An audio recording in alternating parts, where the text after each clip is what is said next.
Hi friends, welcome back to our channel XYZ brain. So మనం చెప్పుకున్నాం కదా, AP POLYCET document వెరిఫికేషన్కి మీ దగ్గర ఉండాల్సిన సర్టిఫికేట్లు ఏంటో ఈ వీడియోలో అయితే పూర్తిగా తెలుసుకుందాం. వీడియో స్కిప్ చేయకుండా ఎండ్ వరకు చూడండి. అలాగే పాలిసెట్ కౌన్సిలింగ్ ఎలా ఉంటుంది, ఫీజు ఏంటి, పేమెంట్ ఎలా చేయాలి అనేది మనకి ఆల్రెడీ ప్రీవియస్ వీడియోస్ చేశాను, ఒకసారి వెళ్ళి చెక్ చేయండి. అండ్ ఈ వీడియో ఏంటంటే ఓన్లీ పాలిసెట్ కౌన్సిలింగ్కి వెళ్ళేటప్పుడు ఎలాంటి జాగ్రత్తలు తీసుకుని వెళ్ళాలి, అలాగే మన దగ్గర ఏమేమి ఉంచుకోవాలనేది ఈ వీడియోలో క్లియర్గా చూద్దాం. అండ్ ఎక్కువ లెంత్ లేకుండా స్ట్రైట్గా చెప్తాను. అలాగే మీరు ఫస్ట్ టైం మన ఛానల్ విజిట్ చేసినట్టయితే please do subscribe and do like. మీరు లైక్ చేస్తేనే యూట్యూబ్ అనేది మన కంటెంట్ని ఎక్కువ మందికి రికమెండ్ చేస్తుంది. దానివల్ల యూస్ఫుల్ కంటెంట్ ఎక్కువ మందికి అయితే రీచ్ అవ్వడం ఛాన్స్ అయితే ఉంటుంది. అండ్ ఇక లేట్ చేయకుండా టాపిక్లో వెళ్తే కనుక పాలిసెట్ కౌన్సిలింగ్లో మీకు డాక్యుమెంట్ వెరిఫికేషన్ ఉంటుంది. సో మీరేం చేయాలి, మీ డిస్టిక్లో ఉన్న HLC హెల్ప్ లైన్ సెంటర్స్కి వెళ్ళి మీ ఒరిజినల్స్తో పాటు జిరాక్స్ కూడా సబ్మిట్ చేయాల్సి ఉంటుంది. ఇక్కడ చూడండి, మీ దగ్గర ఉంచుకోవాల్సిన జిరాక్స్లు ఏంటి, ఒరిజినల్స్ ఏంటి, ఏమేమి కావాలి అది మాత్రం మర్చిపోకుండా అయితే బాగా గమనించండి.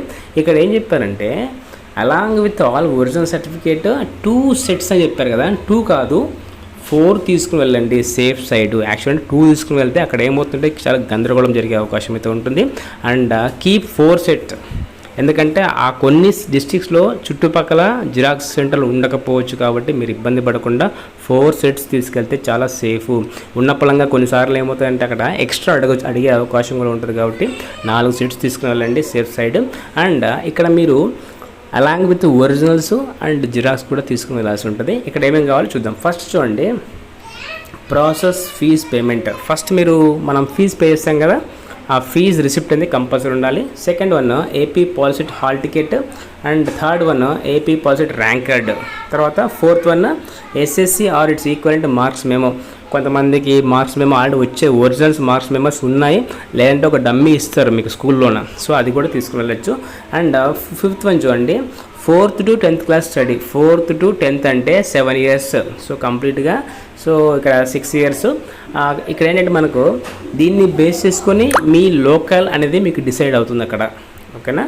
అండ్ అది లేకపోతే residence certificate 7 years of local, 7 years of local qualifying examination for SSC. So మనకు లోకల్ అనేది మనం ఎక్కడైతే వరుసగా 7 years అవుతామో అది మన లోకల్గా పరిగణిస్తారు, అది తీసుకుని. లేదంటే ఆంధ్రప్రదేశ్ రెసిడెన్స్ సర్టిఫికేట్ మనకు తహసీల్దార్ ఆఫీస్లో కానీ సచివాలయంలో కానీ మనకేమిస్తారు, రెసిడెన్స్ సర్టిఫికేట్ ఇస్తారు, అది కూడా తీసుకోవచ్చు.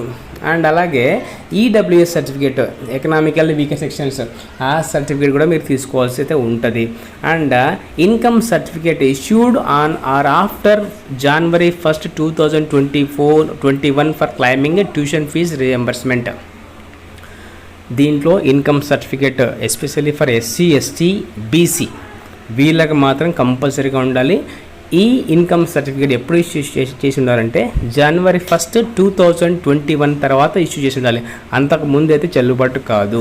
ఇది ఎందుకు అంటే మీ ఫీజు రియంబర్స్మెంట్ కోసం అయితే ఉంటుంది. And caste certificate compulsory, caste certificate కంపల్సరీగా ఫర్ SC, ST, BC వీళ్ళకి. And TC transfer certificate. So ఇది మీకు ఎక్కడ ఇస్తారంటే స్కూల్లో మీ స్టడీ తర్వాత కాండక్ట్ తర్వాత మార్క్స్ మేము ఇచ్చాక TC కూడా ఇస్తారు, అక్కడ వెళ్ళి తీసుకోండి. And local status certificate, so ఆడ మీకు తెలిసింది residence certificate. And 11th one చూడండి, PWD. సో ఫిజికల్లీ ఛాలెంజ్డ్ ఉంటారు కదా, పర్సన్ విత్ డిజేబుల్ అదొకటి. CAP, NCC, స్కౌట్స్ వీళ్ళందరికీ కూడా ఇంకో డేట్స్లో అయితే కౌన్సిలింగ్ జరుగుతుంది. ఈ విషయాన్ని గమనించండి.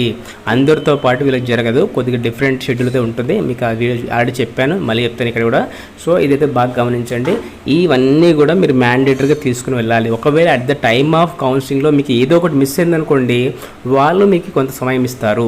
అది 10 days, 20 days, 1 month అనే వాళ్ళు టైం ఇస్తారు. ఆ టైంలో మీరు ఏం చేయాలంటే మీ కాలేజీలో మీకు ఎక్కడైతే సీట్ అలాట్మెంట్ అయి ఉంటుందో ఆ కాలేజీలో మీరు లేని సర్టిఫికేట్ని అక్కడికి వెళ్ళి సబ్మిట్ చేయాల్సి ఉంటుంది. ఈ విషయాన్ని అయితే గమనించగలరు. ఇవన్నీ కూడా మీరు at the time of document వెరిఫికేషన్లో ఇవన్నీ కూడా తప్పకుండా తీసుకుని వెళ్ళాలి. And don't forget to keep at least 4 sets and passport size photos also must. Passport size photos కూడా ఖచ్చితంగా తీసుకుని వెళ్ళండి. సో ఇదండి ఇవాళ అప్డేట్.